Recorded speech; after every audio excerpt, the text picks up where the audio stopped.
Hello, hello, hello. Welcome to another Read With Me session. I'm yours truly, Isabel Bedell, and I'm here to read with you this amazing chapter on the law of buy-in. It's one of the laws from the 21 Irrefutable Laws from John C. Maxwell, and it has been a pleasure to read these amazing laws. We're already in law number 14, which is the law of buy-in. And people buy into the leader, then they buy into the vision.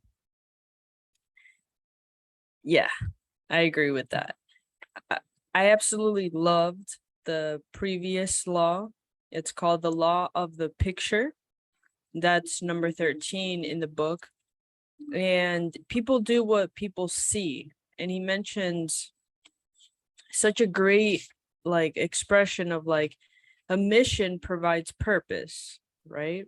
Answering the question, why? Why are you doing this? And then the vision provides the picture, which answers the question, what? And then strategy is what provides a plan, answering the how. So if you're ever wondering, how is this going to happen? Or why am I here? Why am I doing this? Or why is that person doing that? And what is it that they do? Well, this needs to get very clear in that person's mind, in that person's vision, in that person's mission and strategy for you to be able to confide in that person, especially if they are leading by example. So we send a fuzzy picture when to lead any other way than by example, we send a fuzzy picture of leadership to others. If you're not doing what you say you were going to be doing and you start doing something completely different, you're not going to be able to lead others because they will follow your lead. And if you're leading them into a place that doesn't make sense to them, or they don't trust that you would actually do that, then you're going to lose people like that. And that's a really powerful part about the law of buy-in. So let's get into it. Let's dive right into it. The law of buy-in states, in the fall of 1997, a few members of my staff and I had the opportunity to travel to India and teach 4 leadership conferences, something that we've done many times in the last decade. India is an amazing country full of contradictions. It's a place of beauty with warm and generous people. It has a strong emerging economy as well. Yet, at the same time, millions and millions of inhabitants live in the worst poverty imaginable. It was there that I was reminded of the law of buy-in. I'll never forget when our plane landed in Delhi. Exiting the airport, excuse me. Exiting the airport, I felt as if we had been transported to another planet. There were crowds everywhere, people in bicycles and cars and camels, elephants, people on the streets, some sleeping right on the sidewalks, animals roamed free, no matter where we were, and everything was in motion. As we drove along the main street toward our hotel, I noticed something else. Banners. Wherever we looked, we could see banners celebrating India's 50 years of liberty, along with huge pictures of one man, Mahatma Gandhi.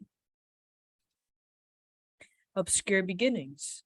Today, people take for granted that Gandhi was a great leader, but the story of his leadership is a marvelous study in the law of buy-in. Mohandas K. Gandhi, called Mahatma, which means great soul, was educated in London. After finishing his education in law, he traveled back to India and then to South Africa. There, he worked for 20 years as a barrister and political activist. And in that time, he developed as a leader fighting for the rights of Indians and other minorities who were oppressed by discriminated against by South Africa's apartheid government. By the time he returned to India in 1914, Gandhi was very well known and highly respected among the countrymen. Over the next several years, as he led protests and strikes around the country, people rallied to him and looked at him more and more for leadership. In 1920, a mere 6 years after returning to India, he was elected president of the All India Home Rule League.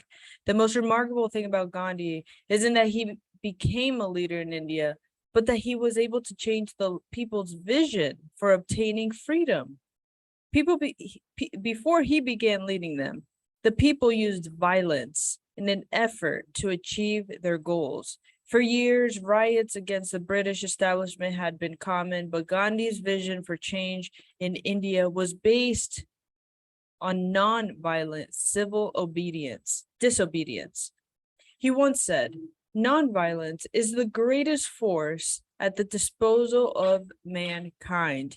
It is a mightier force than the mightiest weapon of destruction devised by the ingenuity of man." Here's a new approach. Gandhi challenged the people to meet oppression with the peaceful disobedience and non-cooperation. Even when the British military massacred more than 1,000 people at Amritsar in 1919, Gandhi called the people to stand, and without fighting back. Rallying everyone to his way of thinking wasn't easy, but because the people had come to buy into him as their leader, they embraced his vision, and then they followed him faithfully. He asked them not to fight, and eventually they stopped fighting. And when he called for everyone to burn foreign-made clothes and start wearing nothing but homespun material, millions of people started doing it. When he decided that a march to the sea to protest the SALT Act would be their rallying point for civil disobedience against the British, the nation's leaders followed him the 200 miles to the city of Dandi, where the government representative arrested them. Their struggle for independence was slow and painful, but Gandhi's leadership was strong enough to deliver on the promise of his vision. In 1947, India gained home rule, and because the people had bought into Gandhi, they accepted his vision. And once they had embraced the vision, they were able to carry it out. That's how the law of buy-in works. The leader finds the dream, and then the people. Then the people find the leader, and then the dream. Don't put the cart first. When I teach leadership seminars, I field a lot of questions about vision. Invariably, someone will come to me during a break, give me a brief description of an evolving vision, and ask me, "Do you think my people will buy into my vision?" And my response is always the same. First, tell me this: do your people buy into you? You see, many people who approach the area of vision in leadership have it all backward. They believe that if the cause is good enough, people will automatically buy into it and follow. But that's not how leadership really works. People don't at first follow worthy causes. They follow worthy leaders who promote causes they can believe in. People buy into the leaders first and then the leader's vision. Having an understanding of that changes your whole approach to leading people.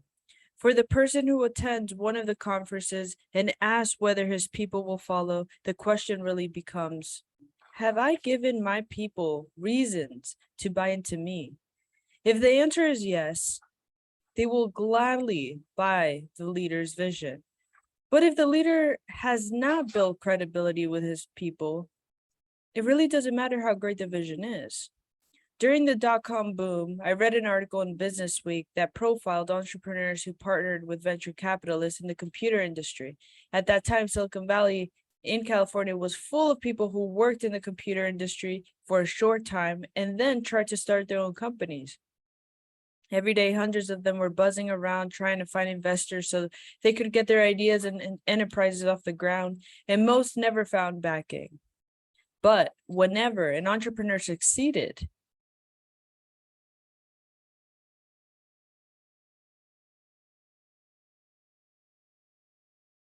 interested in finding out what entrepreneur's vision was.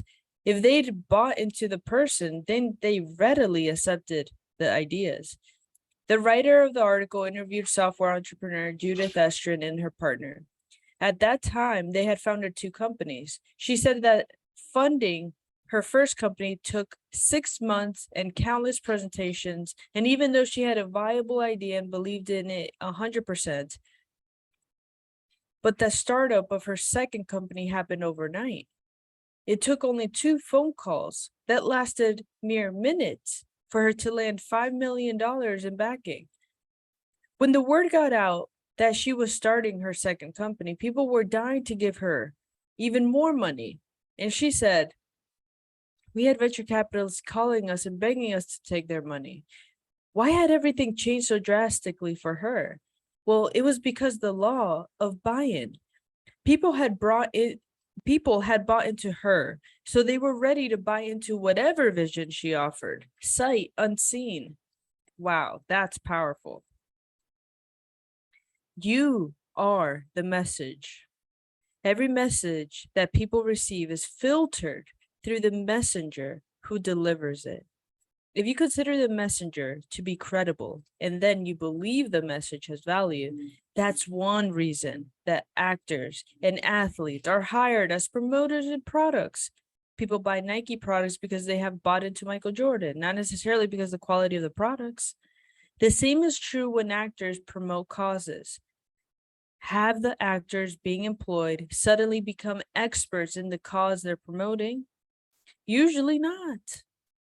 But that doesn't matter. People want to listen to them because they believe in them as people or because they have credibility as performers. Once people have bought into someone, they are willing to give the person's vision a chance. People want to go along with people that they get along with. It's not an either or proposition. You cannot separate leaders from the causes they promote. It cannot be done, no matter how hard you try. It's not either or proposition. The two always go together. Take a look at the following table. It shows how people react to leaders and their vision under different circumstances. When a leader doesn't buy in, there's no buying into the vision, which the result is just get another leader. But when the leader don't buy in and then the vision you buy in, you still need to get another leader. But when you buy into the leader, but you don't buy into the vision, you just need a different vision. When you buy into the leader and you buy into the vision, people get behind that leader. When followers don't like the leader or the vision, they look for another leader. The only time people will follow a leader they don't like with a vision they don't believe in is when the leader has some kind of leverage.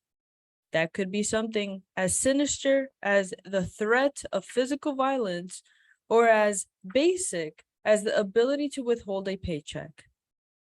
If the followers have a choice in the matter, they don't follow. And even if they don't have much of a choice, they start looking for another leader to follow. This is a no-win situation for everyone involved. When followers don't like the leader, but they do like the vision, they look for another leader. You may be surprised by this, even though people may think a cause is good. If they don't like the leader, they will go out and find another one.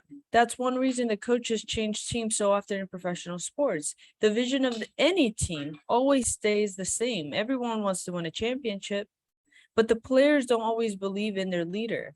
And when they don't, what happens? The owners don't fire all the players. They fire the leader and bring in someone they hope the players will buy into. The talent level of most professional coaches is similar. The effectiveness of their systems isn't much different. And what often separates them as their leadership abilities and their level of credibility with the players. When followers like the leader but not the vision, they just change the vision. When followers don't agree with their leader's vision, they react in many ways. Sometimes they work to convince their leader to change the vision, and sometimes they abandon their point of view and adopt their leaders. And other times they find a compromise. But as long as they still buy into the leader, they rarely out and out reject him. They will keep following. An excellent example occurred in the Great Britain. Tony Blair had a long tenure in office as prime minister. He was very popular as a leader, elected to serve 3 times. And yet at the same time, the majority of people in Great Britain were against Blair's policy of involving the nation in the war with Iraq.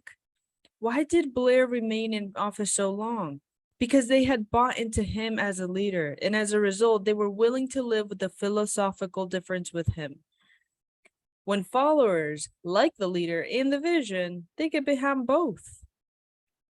When people believe in their leader and the vision, they will follow their leader no matter how bad conditions get or how much the odds are stacked against them. That's why the Indian people in Gandhi's day refused to fight back as soldiers mowed them down. That's what inspired the US space program to fulfill John F. Kennedy's vision to put a man on the moon. That's the reason people continue to have hopes and keep alive the dream of Martin Luther King Jr. even after he was gunned down. That's what continues to inspire followers to keep running the race, even when they feel they've hit the wall and given everything they've got. As a leader, having a great vision and a worthy cause is nothing. It's not enough to get people to follow you. You have to become a better leader, and you must get your people to buy into you. This is the price you have to pay if you want your vision to have a chance of becoming a reality. You cannot ignore the law of buy-in and remain successful as a leader. Buying time for people to buy in. If in the past you've tried to get people to act on the vision, but were unable to make it happen, you probably came up against the law of buy-in. And maybe, without even knowing it, I first recognized the importance of the law of buy-in in 1972 when I accepted my second leadership position. In the chapter of the law of navigation, I mentioned that after I had been in the church several years, I took them through a multi-million-dollar construction program in which we built a new auditorium. But when I first got there, that was not the direction that the people had wanted to go. The week before I arrived at my new church, more than 65% of the members had voted in favor of building a new community activity center.